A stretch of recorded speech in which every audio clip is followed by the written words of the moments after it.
என்ன மன்னிச்சிருங்கன்னு கேட்கிறோம், என்ன மாற்றுங்கன்னு கேட்கிறோமா? உண்மையிலேயே ஒருத்தங்க மாற்றத்தை கேட்கிறாங்கன்னா அவங்க உண்மையிலே தேவனை கோபப்படுத்த விரும்பலன்னு அர்த்தம். நம்ம எல்லாம் ஒப்புக்கொள்ளுகிறோம், கரெக்ட் தான், அப்படி பண்ணிருக்க கூடாது, ஆண்டவரே சாரி,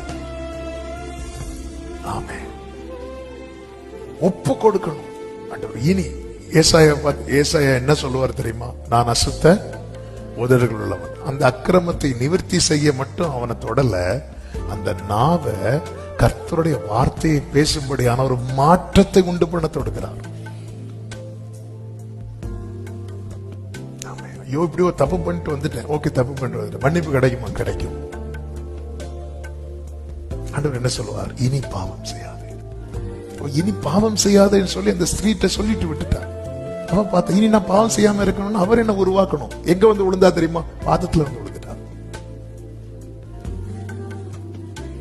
அவள் தன்னை உடைப்பதற்கு அடையாளமாக பரிமள தைல குப்பி என்ன பண்ணிட்டானா? உடைச்சாச்சு. இனி பார்த்து அவர் என்னை கோபப்படுத்தினதற்காக சாரி, நான் இனி கோபப்படுத்தாதிருக்க என்னை மாற்று, என்னை மன்னியும் என்ற ஜெபத்தோடு நிறுத்தாமல் என்னை மாற்றும்.